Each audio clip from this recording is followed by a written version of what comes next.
I thought I would do an audio recording today of what a VC looks for when looking at a concept. Many times I've seen VCs say that the first thing they care about most is a team.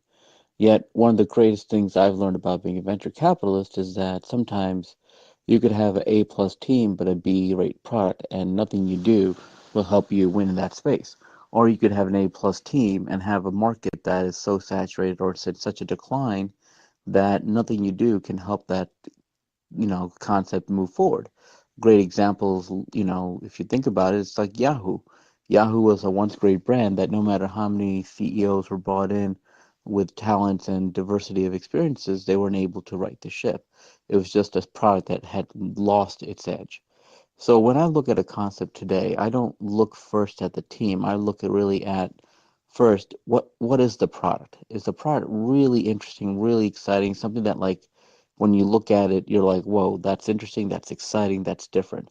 The next thing I look for is the product a good fit for the market that it's going after?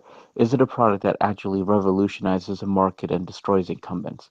Now, if that's the case, I'm really excited because I know that the product has the potential to eat a lot of market share from the rest of the competitors in the market. The third thing I look at is actually the team. I think a great team is necessary and, vital to the success of a startup. But if that team picks the wrong product in the wrong market, nothing that team does will help it. And then finally, I look at the financials of a business. If the financials of a business don't make sense, then we're not going to invest. But if the financials do make sense, that's something that I get excited about. So if you hit those four criterias, I think, we look at the businesses really strongly. Now, the fifth and final criteria is the competition. So one of the things we care about is competition going to come from new entrants who are going to enter the market because you did something interesting that everyone wants to copy? Think Groupon and Living Social, Uber and Lyft. The examples go on and on of copycat startups.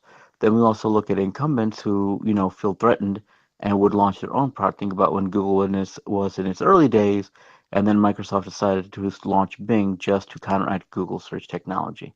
So, you have to look at everything together. Those are what I call the five fundamental traits of venture analysis. And I think if you really hit those really well, I think you'll be in good shape as a startup looking for venture dollars. Now, here's the thing that you have to be careful of.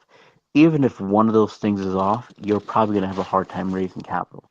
So obviously, if you don't have a good team and a good product or a good market, you're not going to raise capital. If your economics don't make sense, you're not going to raise capital. And the one thing that is out of your control is the competition.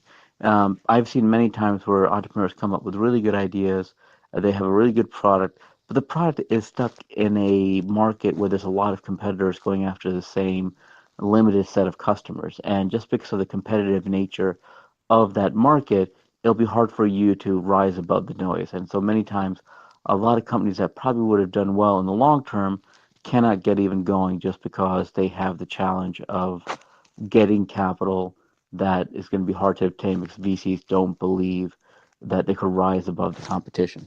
So that's kind of like how I would talk about this conversation over here. Again, if you hit those five traits really well, you'll be in good shape.